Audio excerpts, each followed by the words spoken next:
Tout est allé trop vite. On parlait, on riait, et tout semblait normal. Et puis, d'un coup, il y a eu ce moment. Un instant suspendu où je n'ai rien vu venir.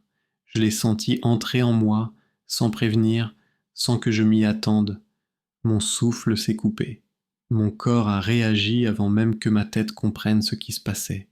C'était à la fois brutal et incroyablement précis. Je ne savais pas si je devais avoir peur ou si je devais céder à ce qui se produisait. Ses yeux étaient fixés sur moi comme pour vérifier si j'allais reculer. Mais je n'ai rien fait. Je suis resté là, figé, incapable de dire un mot.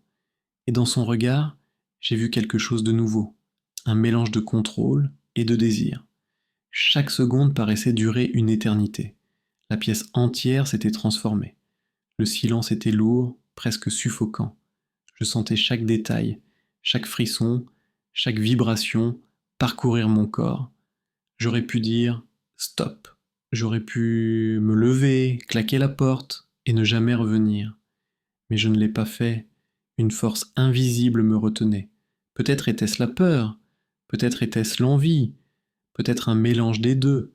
À cet instant, j'ai compris que tout ce que je croyais savoir sur moi-même n'était plus valable.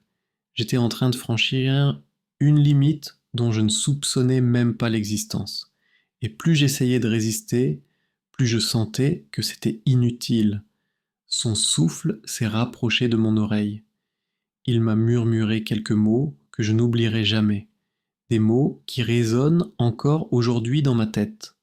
Je ne les répéterai pas ici, parce qu'ils ne m'étaient pas seulement adressés, c'était un ordre, une promesse, un piège peut-être. Et là j'ai basculé, mon esprit a lâché prise. Je ne savais plus qui j'étais, ni où j'étais. Tout ce qui comptait, c'était cette intrusion soudaine, cette présence envahissante que je ne pouvais pas ignorer.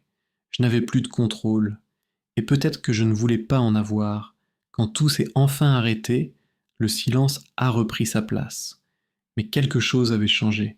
Ce n'était plus le même silence. Ce n'était plus la même pièce. Et moi, je n'étais plus la même personne. Depuis ce soir-là, je revis ce moment encore et encore dans ma tête. Chaque détail, chaque geste, chaque frisson. Et plus j'y pense, plus je me demande si je veux vraiment oublier, ou si je veux revivre exactement la même chose. Tu veux vivre la même chose? Je l'ai raconté en entier ici. http://avis de Julie.fr, avis secret.